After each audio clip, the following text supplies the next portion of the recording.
সাম্প্রতিক সময়ে বাংলাদেশের রাজনৈতিক অঙ্গনে এক নতুন এবং চাঞ্চল্যকর খেলা শুরু হয়েছে, যার কেন্দ্রবিন্দুতে রয়েছে সদ্য গঠিত দল nationalist citizens party NCP.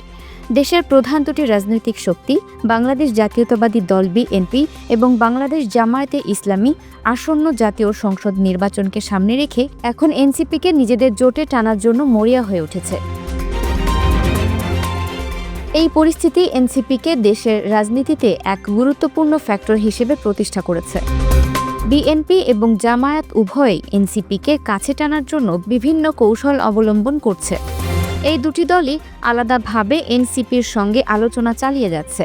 BNP চাইছে এনসিপিকে তাদের নেতৃত্বাধীন জোটে অন্তর্ভুক্ত করতে, কারণ তারা মনে করে এনসিপির মতো তরুণ নেতৃত্বাধীন দলগুলোর সমর্থন তাদের জনসমর্থন বাড়াতে সাহায্য করবে।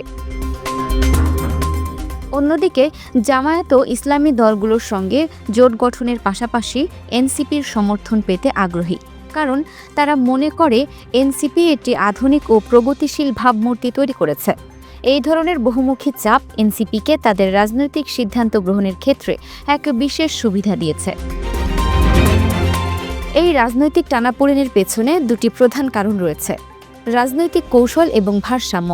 বিএনপি মনে করে এনসিপির মতো দলগুলোকে সঙ্গে রাখলে তাদের জোটের কাঠামো আরও শক্তিশালী হবে এবং দেশের তরুণ সমাজের কাছে তাদের গ্রহণযোগ্যতা বাড়বে। এনসিপির নেতারা, যারা জুলাই অভ্যুত্থানে সক্রিয়ভাবে অংশ নিয়েছিলেন, তাদের এই জনভিত্তিকে কাজে লাগাতে চায় বিএনপি। ভোটের রাজনীতি। জামায়াতে ইসলামী মনে করে পিআর পদ্ধতির মতো নির্বাচন ব্যবস্থার দাবিকে আরও জোরালো করতে এনসিপির সমর্থন অপরিহার্য। এনসিপির আধুনিক ও তরুণ নেতৃত্ব জামায়াতের প্রতি জনগণের চিরচারিত নেতিবাচক ধারণাকে কিছুটা হলেও পরিবর্তন করতে পারে বলে তারা মনে করছে। এ বিষয়ে এনসিপির নেতাদের প্রতিক্রিয়া খুবই কৌশলী। তারা কোনো নির্দিষ্ট দলের প্রতি তাদের সমর্থন ঘোষণা করেননি, বরং তারা তাদের দলের আদর্শ, যা শহীদ প্রেসিডেন্ট জিয়াউর রহমানের আদর্শের ভিত্তিতে গঠিত, সেটিকে তুলে ধরছেন। এনসিপির লক্ষ্য হল দেশের রাজনীতিতে একটি নতুন, প্রগতিশীল এবং গণতান্ত্রিক শক্তি হিসেবে আবির্ভূত হওয়া। তাদের এই অবস্থান তাদের জন্য আলোচনার টেবিলে একটি শক্তিশালী অবস্থান তৈরি করেছে। প্রধান উপদেষ্টা ডক্টর মোহাম্মদ ইউনূসের মতো আন্তর্জাতিকভাবে স্বীকৃত ব্যক্তিদের নেতৃত্বে গঠিত অন্তর্বর্তীকালীন সরকার নিয়েও এই দলগুলোর মধ্যে নানা জল্পনা চলছে। ডক্টর ইউনূসের এই অরাজনৈতিক সরকার দেশের রাজনৈতিক দলগুলোকে নিজেদের রাজনৈতিক কৌশল নিয়ে নতুন করে ভাবতে বাধ্য করেছে। এই পরিস্থিতিতে এনসিপির মতো ছোট দলগুলো তাদের সুযোগের সদ্ব্যবহার করছে।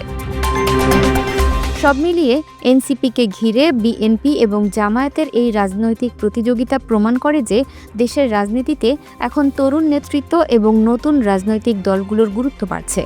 এই পরিস্থিতি দেশের গণতন্ত্র এবং রাজনৈতিক স্থিতিশীলতার জন্য একটি নতুন দিগন্ত উন্মোচন করতে পারে। এই রাজনৈতিক চালের চূড়ান্ত ফল কী হবে তা জানতে অপেক্ষা করতে হবে নির্বাচন তফসিল ঘোষণা পর্যন্ত। Multimedia desk, Dinajpur TV.